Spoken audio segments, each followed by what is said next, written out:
എന്താന്ന് വെച്ചാൽ രാവിലെ തന്നെ ഞാൻ ഇന്ന് എൻ്റെ വെയിറ്റ് നോക്കിട്ടോ. ഞാൻ ABC ജ്യൂസ് ഒന്ന് കുടിക്കട്ടെ.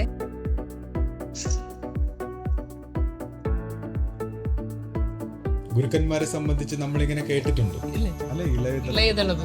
ഇപ്പൊ ദളപതി തന്നെയാണ്. അമ്മ ചോദിച്ചു, കാറിലിരിക്കുന്നത് അതാണോ ഗുരു എന്ന് ചോദിച്ചു.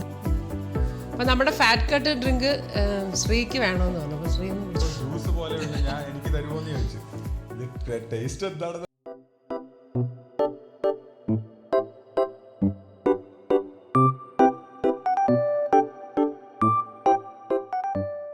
സദ്ഗുരുവേ ശരണം. എല്ലാവർക്കും ലൈഫ് ഡിവൈൻ്റെ പുതിയ എപ്പിസോഡിലേക്ക് സ്വാഗതം. ഇന്ന് നമ്മുടെ വെയിറ്റ് ലോസ് ചലഞ്ചിൻ്റെ ഡേ 17 ആണ് കേട്ടോ. ഞാൻ ഇന്ന് ഈ വ്ളോഗ് എടുക്കുമ്പോൾ ഇന്ന് നമ്മുടെ പ്രധാനപ്പെട്ട എല്ലാവരും ചോദിക്കുന്ന ആ ഫാറ്റ് കട്ട് ഡ്രിങ്ക്, അതെന്താണ്, അതിൻ്റെ ഇൻഗ്രീഡിയൻസ് എന്ന് ഞാൻ ഇന്ന് ഈ വീഡിയോയിൽ കാണിക്കുന്നുണ്ട് കേട്ടോ. അതായത് ഇന്നൊരു തേഴ്സ്ഡേ ആണ്. അപ്പം ഇന്ന് ആശ്രമത്തിലെ ഏറ്റവും വിശേഷമായ പ്രാർത്ഥനയുള്ള ദിവസമാണ്, പ്രാർത്ഥനാ ദിനമാണ് നമ്മുടെ ആശ്രമത്തിൻ്റെ. ഇപ്പോൾ രാവിലെ ആശ്രമത്തിൽ പോയിരുന്നു, നമ്മൾ പുഷ്പം സമർപ്പിച്ചു, പ്രാർത്ഥിച്ചിട്ട് വന്നു. ഇപ്പോൾ സമയം 9:30 അപ്പം ഇനി ഒരു 10 മണിയോടുകൂടി ഗുരു ഇവിടെ വരും. അതായത് ഗുരുവിൻ്റെ വാഹനം, അഭിവന്ദ്യ ശിഷ്യപൂജിതയുടെ വാഹനവും അതിൻ്റെ കൂടെ നമ്മൾ വിശ്വാസികളുടെ വാഹനങ്ങളും, ഇപ്പോൾ പുതിയ വാഹനമൊക്കെ വാങ്ങിച്ചാൽ അവർ ഗുരുവിൻ്റെ കൂടെ ഈ വ്യാഴാഴ്ച അത് സഞ്ചരിക്കും. അപ്പോൾ അങ്ങനെ ഗുരു എല്ലാ യൂണിറ്റിലും, നമ്മുടെ ആശ്രമ വിശ്വാസികൾ താമസിക്കുന്ന എല്ലാ ഏരിയകളിലും ഗുരുവിൻ്റെ വാഹനം വരുന്ന ദിവസമാണ്. അപ്പോൾ ഗുരു അതിൽ വരുന്നതാണ് നമ്മുടെ സങ്കല്പം എന്ന് പറയുന്നത്. അപ്പോൾ ഗുരുവിനെ കണ്ട്, ഗുരു നമ്മുടെ വീടിൻ്റെ മുന്നിലൂടെ കടന്നു പോകുമ്പോൾ ഗുരുവിനെ കണ്ട് പുഷ്പം സമർപ്പിച്ച് നമസ്കരിക്കാനുള്ള ഒരു അവസരമാണിത്. അപ്പം ഇതിന് ഇന്ന് മറ്റൊരു സന്തോഷമുള്ള ഒരു കാര്യം അതിരാവിലെ ഉണ്ടായി. എന്താണെന്ന് വെച്ചാൽ രാവിലെ തന്നെ ഞാൻ ഇന്ന് എൻ്റെ വെയിറ്റ് നോക്കിയിട്ടോ. ചലഞ്ച് തുടങ്ങി ഡേ 10 2 കിലോ കുറഞ്ഞ കാര്യം ഞാൻ ഓൾറെഡി അപ്ലോഡ് ചെയ്തിട്ടുണ്ടായിരുന്നു. ഇപ്പോൾ ഒരു 7 ദിവസം കൂടെ നമുക്ക് കഴിഞ്ഞിരിക്കുക. അപ്പോൾ ഞാൻ ഇന്ന് നോക്കിയപ്പോൾ 1 കിലോ കൂടെ കുറഞ്ഞിരിക്കും. ഇപ്പോൾ 2 ആഴ്ച കൊണ്ട് നമുക്ക് ടോട്ടൽ 3 കിലോ ഓൾറെഡി കുറഞ്ഞു കഴിഞ്ഞു. അപ്പോൾ അതൊരു വലിയൊരു സന്തോഷമുള്ള കാര്യമാണ്. ഇന്ന് രാവിലെ എനിക്ക് വെയിറ്റ് നോക്കിയപ്പോൾ ഭയങ്കര സന്തോഷമായി. അപ്പം ഈ രീതിയിൽ പോവുകയാണെങ്കിൽ നമുക്കൊരു 5-6 മാസം കൊണ്ട് എനിക്ക് സുഖമായിട്ട് എൻ്റെ 30 കിലോ കുറയ്ക്കാൻ പറ്റുമെന്നെനിക്ക് ഉറപ്പായി. Good morning. സമയം 5 മണി കഴിഞ്ഞു. രാവിലെ എഴുന്നേറ്റതാണ്, ഒരു 4 മണിക്കൊക്കെ എഴുന്നേറ്റതാണേ. ശ്രീജി വന്നെങ്കിൽ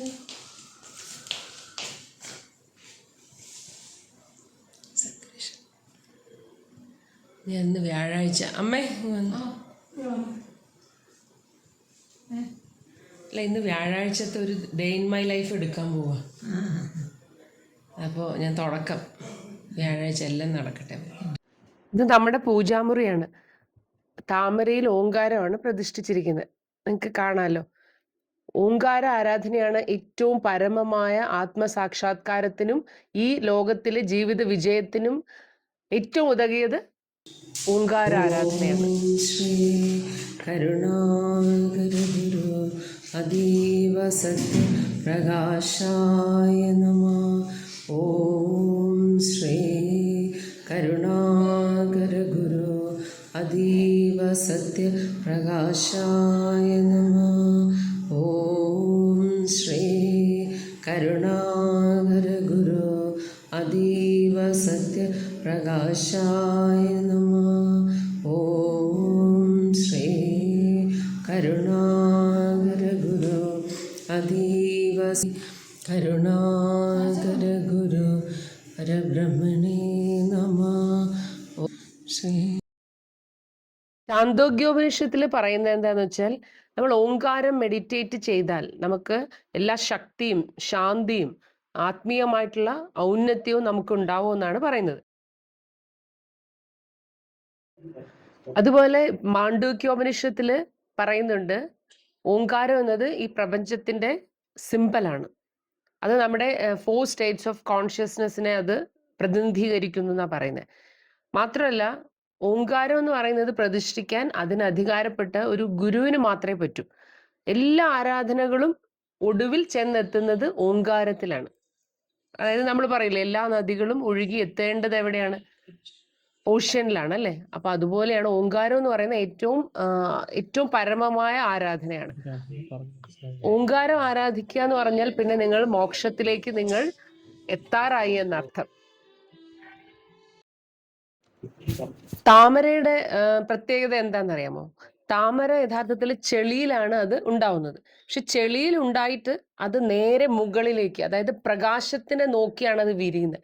അപ്പൊ ഇതുപോലെയാണ് നമ്മുടെ മനുഷ്യരുടെ ജീവിതവും. എല്ലാം നമ്മളെല്ലാം മരിച്ച് മണ്ണടിയോ എന്ന് പറയും, എല്ലാം ചെളിയായി മാറും. പക്ഷെ ആ ചെളിയിൽ നിന്ന് അതിൻ്റെ സത്ത, ആത്മസാക്ഷാത്കാരത്തിലേക്ക് നമുക്ക് എത്തണം എന്നുള്ളതാണ് അതിൽ ഈ സിമ്പിൾ. ആ താമരയുടെ ലക്ഷ്യം അതാണ്. താമര എന്ന് പറയുന്ന ആ ഒരുപാട് അർത്ഥങ്ങളുണ്ട്. താമര എന്ന് പറയുന്ന ആ പുഷ്പത്തിലാണ് ഓങ്കാരത്തെ ഗുരു പ്രതിഷ്ഠിച്ചിരിക്കുന്നത്. അത് സമുദ്രത്തിലാണ് താമര വിരിയുന്നതായിട്ടാണ് നമ്മുടെ പ്രതിഷ്ഠയുടെ ആ ഒരു സിമ്പിൾ എന്ന് പറയുന്നത്.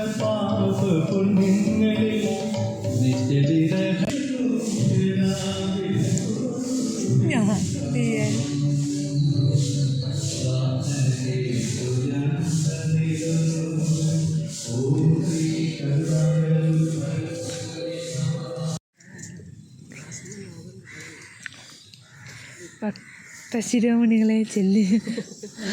ഈ മാനിഫെസ്റ്റേഷൻ തിയറിയെ കുറിച്ച് അറിയാവുന്നവർക്ക് അറിയാവുന്ന ഒരു കാര്യമാണ്.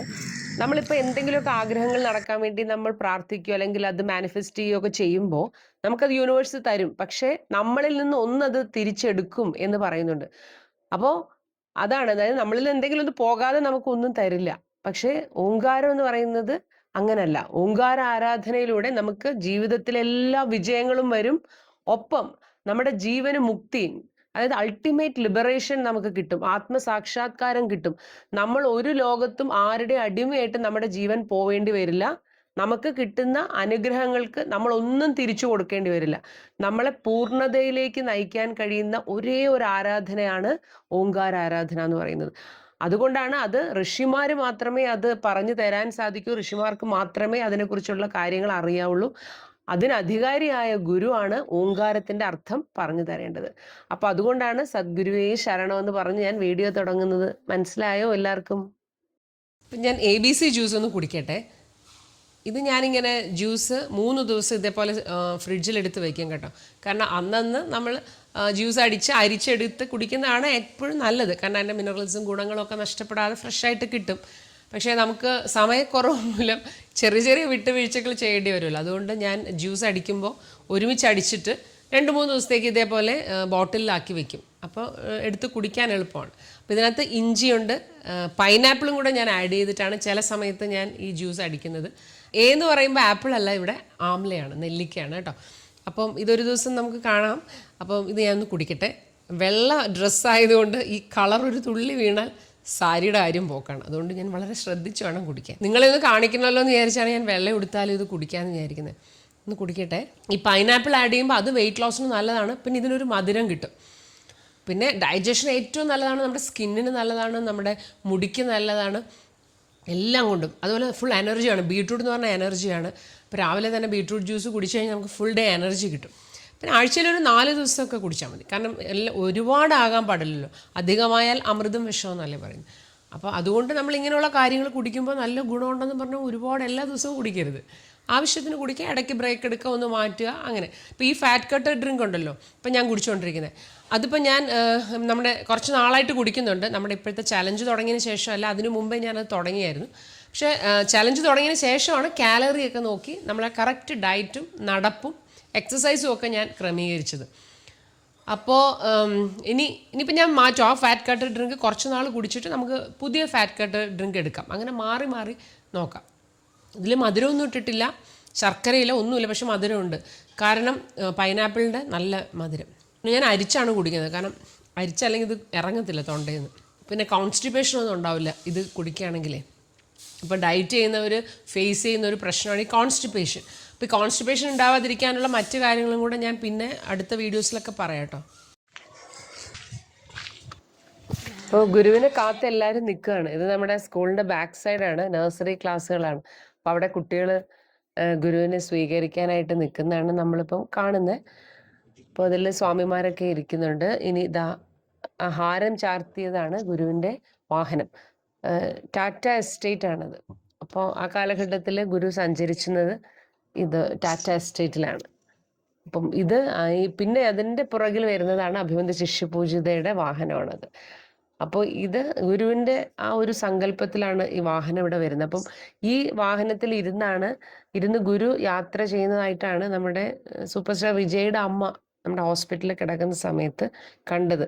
അതിനെക്കുറിച്ച് ഞാൻ ഇതിന് ശേഷം പറയുന്നുണ്ട് കേട്ടോ. അപ്പോൾ അങ്ങനെ ഗുരുവിൻ്റെ ആ ഒരു സൂക്ഷ്മ രൂപത്തെ ഒരുപാട് പേര് കാണാറുണ്ട് ഈ വാഹനം വരുമ്പോൾ. അപ്പോൾ എല്ലാവരും കാത്തു നിന്ന് പ്രാർത്ഥിച്ച്, ചിലർ അവരുടെ വീട്ടിലെ വാഴക്കൊലകൾ അങ്ങനെ എന്ത് വേണമെങ്കിലും ഗുരുവിന് സമർപ്പിക്കുകയും ചെയ്യും കേട്ടോ. സമർപ്പിച്ച് പിന്നെ പുഷ്പം ഗുരുവിൻ്റെ പാദത്തിൽ സമർപ്പിച്ചിട്ടാണ് നമ്മൾ പ്രാർത്ഥിക്കുന്നത്.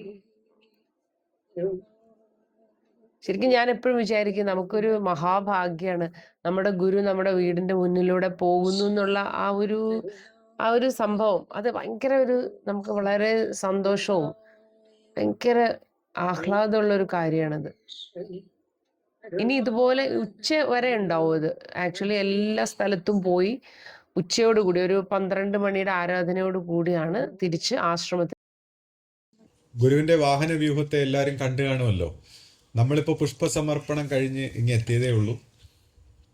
അപ്പോൾ നമ്മളെ സംബന്ധിച്ച് ഗുരു നമ്മളിൽ നിന്ന് വിട്ടുപോയിട്ടില്ല എന്നുള്ളൊരു കൺസെപ്റ്റാണ്. അപ്പോൾ അത് ഗുരുക്കന്മാരെ സംബന്ധിച്ച് നമ്മളിങ്ങനെ കേട്ടിട്ടുണ്ട്. ഇപ്പോൾ ഈ അടുത്ത കാലത്തൊക്കെ ആണെങ്കിൽ നമ്മളിപ്പോൾ യോഗിയുടെ ആത്മകഥയിലൊക്കെ ഇങ്ങനെ മഹാവതാർ ബാബാജിയെക്കുറിച്ച് ഇങ്ങനെ പറയും. അതായത് പല ശിഷ്യന്മാർക്കും ഇങ്ങനെ അദ്ദേഹത്തെ മാംസ കണ്ണുകൊണ്ട് പോലും കാണാൻ കഴിയുന്നു.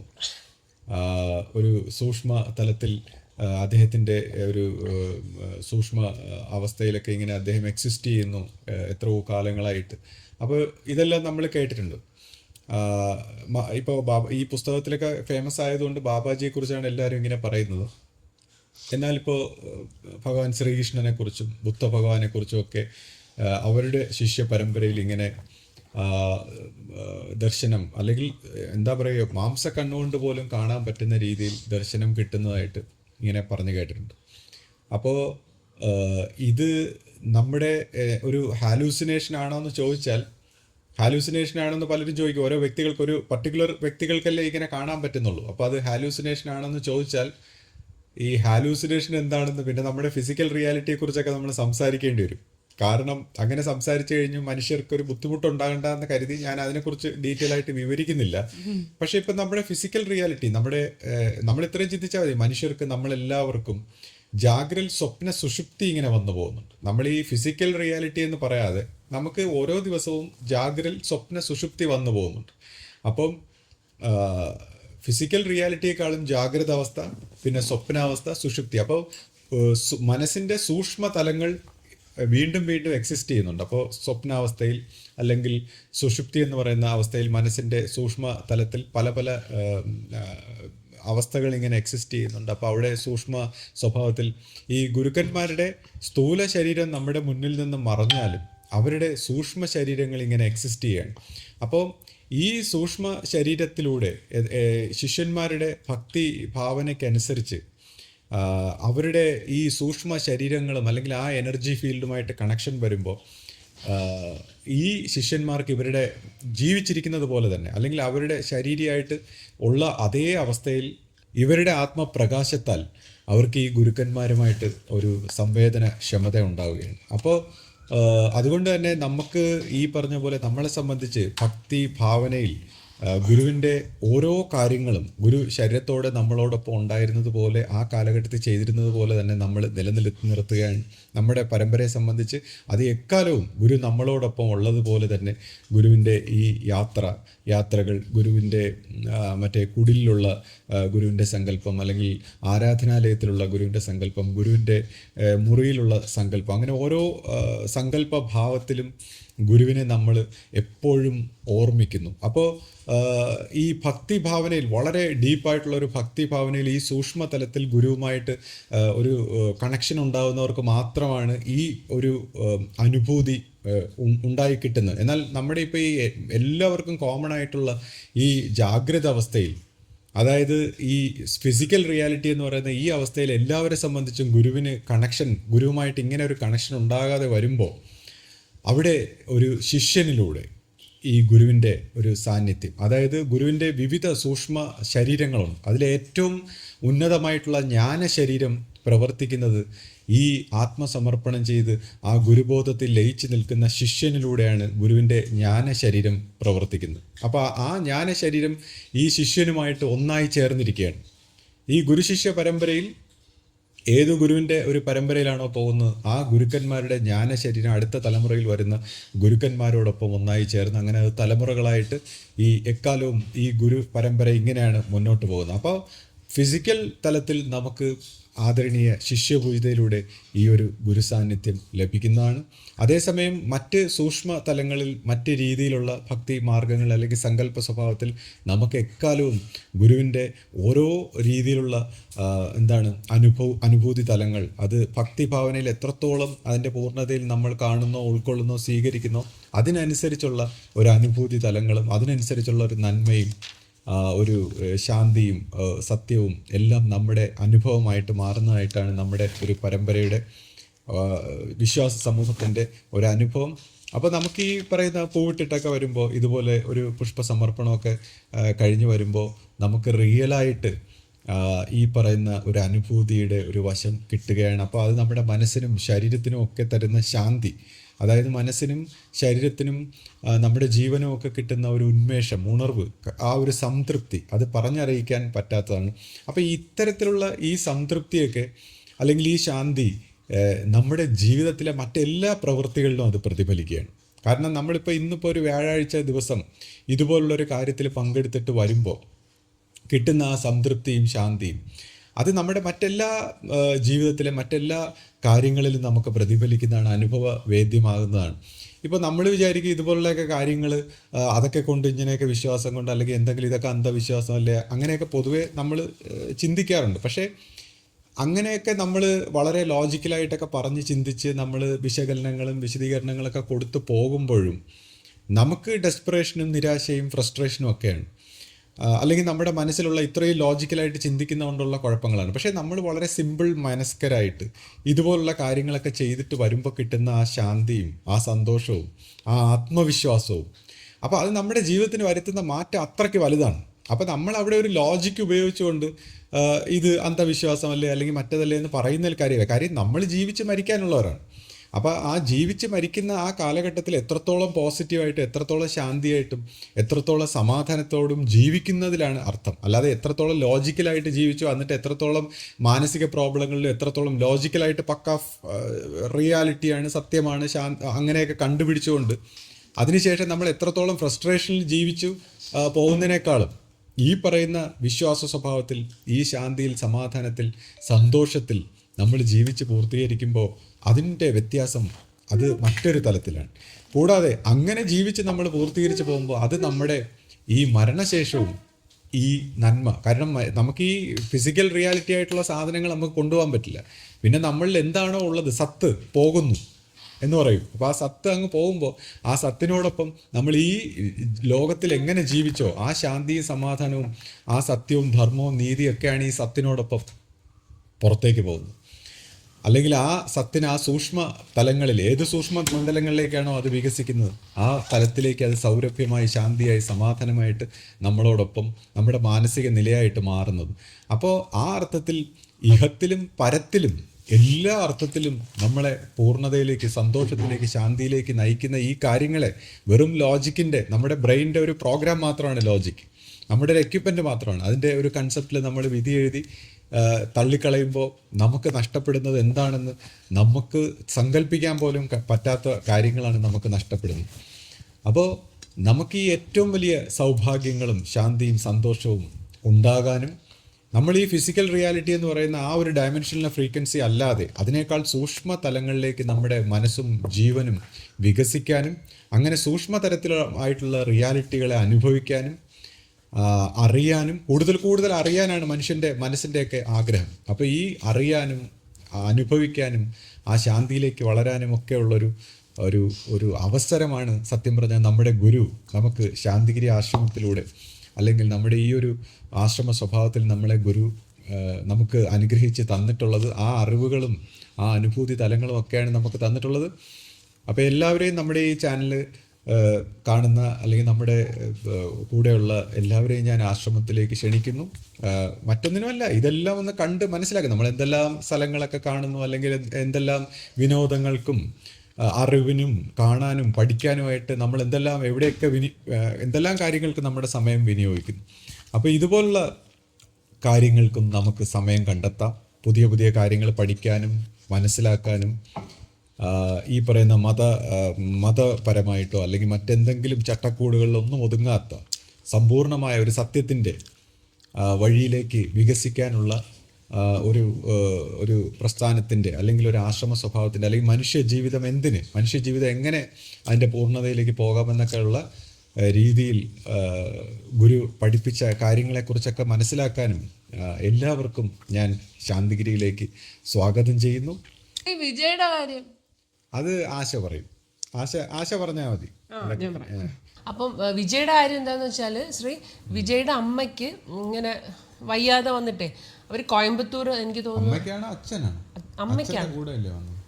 ആണോ? അതെനിക്ക് അന്ന് അമ്മയ്ക്കാണോ അച്ഛനാണോ, ഞാൻ അമ്മയ്ക്കെന്നാ ഇതുവരെ കേട്ട്, എന്നാൽ അച്ഛനാണോ എനിക്കറിയില്ല എന്നാൽ കൃത്യമായിട്ട്. അപ്പം എന്തായാലും കോയമ്പത്തൂർ ശാന്തിഗിരി വൈദ്യശാലയിൽ ആ വഴി അങ്ങനെ ആരോ പറഞ്ഞിട്ട് മരുന്ന് കഴിച്ചിട്ട് അവർക്ക് ഭയങ്കര മാറ്റം ഉണ്ടായി. അപ്പോൾ അങ്ങനെ ശാന്തിഗിരി വൈദ്യശാല അന്വേഷിച്ച് വന്നു. അങ്ങനെ നമ്മുടെ ഇവിടെ പോത്തങ്കോട് എത്തി അല്ലേ, ഇവിടെ വന്ന് നമ്മുടെ ശാന്തിഗിരി ആയുർവേദ വൈദ്യശാലയുടെ ഹോസ്പിറ്റലുണ്ട്, അവിടെ അഡ്മിറ്റായിരുന്നു. അങ്ങനെ വിജയ് ഇവിടെ വന്നിരുന്നല്ലോ അല്ലേ, വിജയ് കാണാൻ വന്നിരുന്നു. പക്ഷെ അതൊക്കെ രഹസ്യമായിട്ടല്ലേ ചെയ്യുന്നത്, അപ്പോൾ അതുകൊണ്ട് ആരും അറിഞ്ഞില്ല. അപ്പോൾ നമ്മുടെ അങ്ങനെ വന്ന സമയത്തുണ്ടായ ഒരു അനുഭവമാണ് ഞാൻ ഇപ്പോൾ പറയുന്നത്. കാര്യം എന്ന് വെച്ചാൽ അന്ന് ഇതുപോലൊരു വ്യാഴാഴ്ച ദിവസമാണ് ഗുരുവിൻ്റെ വാഹന വ്യൂഹം ഹോസ്പിറ്റൽ വഴി ഇങ്ങനെ പോവാം.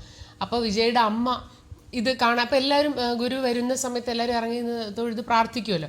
അപ്പോൾ എല്ലാവരും പൂവൊക്കെ ഇടുന്ന കണ്ട് അമ്മ ചോദിച്ചു, കാറിലിരിക്കുന്നത് അതാണോ ഗുരു എന്ന് ചോദിച്ചു. യഥാർത്ഥത്തിൽ അവർക്ക് ഗുരുവിനെ കാണാൻ പറ്റി അന്ന് ആ വാഹനത്തിൽ വെച്ചിട്ട്.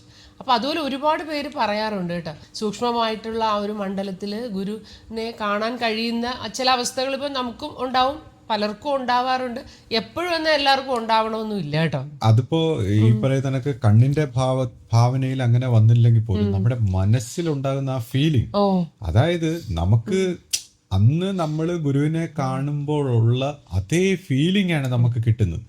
വളരെയധികം സ്ട്രോങ് ആയിട്ടുള്ള ഗുരുവിൻ്റെ ഒരു സാന്നിധ്യവും ആ ഒരു ഫീലിംഗ് നമുക്ക് കിട്ടുകയാണ്. ആ ഒരു ഫീലിംഗ് സെൻസറി നമ്മുടെ ആ ഒരു സെൻസിനെ ഓവർ പവർ ചെയ്യുമ്പോഴാണ്, ഈ പറയുന്ന പോലെ ആ ഭക്തിയുടെ ഒരു ഭാവനയിൽ ഓവർ പവർ ചെയ്യുമ്പോഴാണ് നമുക്ക് ഈ പറയുന്ന നമ്മുടെ കണ്ണുകളെ ആക്ച്വലി നമ്മുടെ പിന്നെ ആന്തരിക ചിത്തത്തിന്റെ റിഫ്ലക്ഷൻ ആയിട്ട് മാറുന്നത്.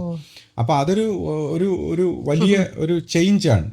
പക്ഷേ അല്ലെങ്കിൽ ഇപ്പോൾ അത്രത്തോളം ആ രീതിയിൽ വന്നില്ലെങ്കിൽ പോലും നമ്മുടെ ആ ഒരു ഭാവന ഇപ്പൊ ഓരോ എന്ന് വെച്ചാൽ ഇമോഷൻ എന്ന് പറയും. Emotion means energy in motion എന്നാണ്. ഇമോഷൻസ് ആണ് ഈ ക്രിയേഷൻ മാനിഫെസ്റ്റേഷൻ ഒക്കെ ഉണ്ടാക്കുന്നത്. അപ്പൊ നമ്മുടെ ഇമോഷൻ അനുസരിച്ചാണ്, നമ്മുടെ വൈബ്രേഷൻ അനുസരിച്ചാണ്.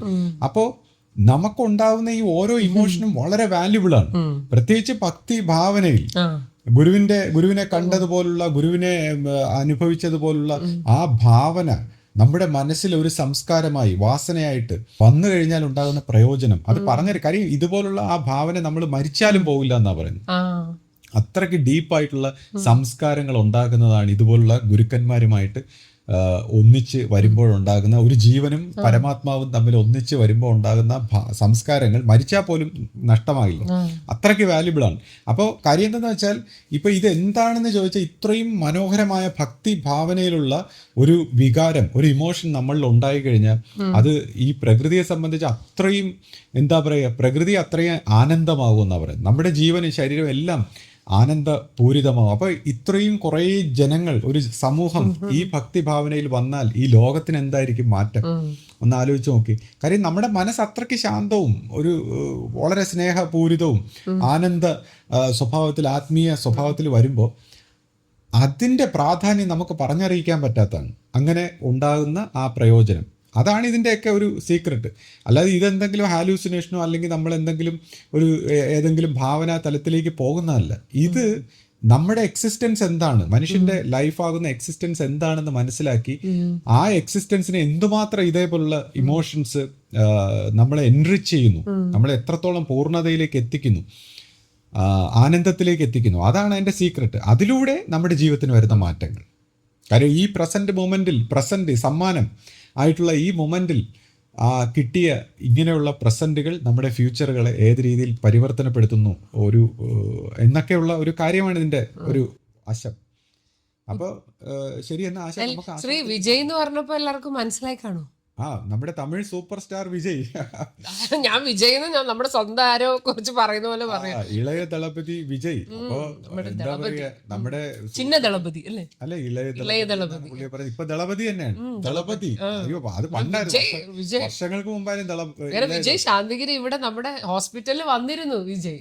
അത് നമ്മളിപ്പോ എന്റെ ഒരു സുഹൃത്തൊക്കെ ഉണ്ട്, പുള്ളിക്കാരനൊക്കെ അറിഞ്ഞിരുന്നെങ്കിൽ അവരെല്ലാം ഓടി വന്ന് ഫോട്ടോ എടുക്കണമെന്ന് എല്ലാവർക്കും ആഗ്രഹമുള്ള കാര്യം. പക്ഷെ വളരെ രഹസ്യമായിട്ടാണ് വന്നിട്ട്, ആരും അറിഞ്ഞില്ല. പിന്നെ നമ്മളൊക്കെ ഒരു ഫോട്ടോയെ കണ്ടോളൂ. അപ്പൊ ശരി, നമുക്ക് ആശ്രമത്തിലേക്ക് പോണ്ടേ ദർശനത്തിനായിട്ട്. അപ്പൊ നമ്മുടെ ഫാറ്റ് കട്ട് ഡ്രിങ്ക് ശ്രീക്ക് വേണമെന്ന് പറഞ്ഞു. അപ്പൊ ശ്രീ ഒന്ന് കുടിച്ചോ. ഒരു ഗ്ലാസ് വെള്ളം വേണമെന്നാണ് ഞാൻ പറഞ്ഞത്. അപ്പൊ ഇതിരിക്കുന്ന കണ്ടപ്പോ ഞാൻ വിചാരിച്ചു എന്തോ ജ്യൂസ് പോലെ ഉണ്ട്, എനിക്ക് തരുമോന്ന് ചോദിച്ചു. ഇത് ടേസ്റ്റ് എന്താണെന്ന് അറിയില്ല, കുടിച്ചു നോക്കാം. കുടിച്ചിട്ട് പറയും. ഇത്രയും കയ്പായിട്ടുള്ള ഒരു സാധനം. വണ്ണം കുറയണമെങ്കിൽ, കൊഴുപ്പൊക്കെ വരികയാണെങ്കിൽ എനിക്ക് വണ്ണം കുറയേണ്ട ആവശ്യമില്ല. എന്നാലും ഞാൻ പിന്നെ ഇത് കുടിക്കും. ഈ 3 ഇൻഗ്രീഡിയൻസ് ആണ് നമുക്ക് ഫാറ്റ് കട്ടർ ഡ്രിങ്കിന് വേണ്ടത്. 100 ഗ്രാം. ഇനി എന്നെ കാണിച്ചു. ഇത് കാണുന്നു, ഇത് പൊടിച്ചതാണ് കൈ കാണുന്നത്.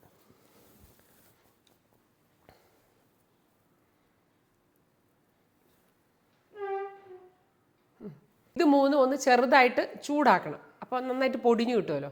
അങ്ങനെ ചെറുതായിട്ട് ചൂടാക്കിയിട്ട് നമ്മളെ തണുക്കുമ്പോൾ മിക്സിയിലിട്ട് പൊടിച്ചെടുക്കുക. പൊടിച്ച് നല്ല ഫൈൻ പൗഡറാക്കി നമ്മളൊരു ടിന്നിലിട്ട്, എന്നിട്ട് ഒരു 4 ഗ്ലാസ് വെള്ളം ഞാൻ അടുപ്പത്ത് വെച്ച് തിളപ്പിക്കും. തിളപ്പിച്ചിട്ട് നന്നായിട്ട് തിളയ്ക്കുമ്പോൾ അത് ഓഫ് ചെയ്തിട്ട് ഇതിൽ നിന്ന് ഒരു 2 ടേബിൾ സ്പൂൺ അതിനകത്തിടും. കാരണം 4 ഗ്ലാസ് വെള്ളം ഉണ്ടല്ലോ, 2 ടേബിൾ സ്പൂൺ പൊടിയിടും. എന്നിട്ട് ഞാൻ കുറച്ച് ഗ്രീൻ ടീയും കൂടെ ഞാൻ 1 ടേബിൾ സ്പൂൺ അതിനകത്തിടും.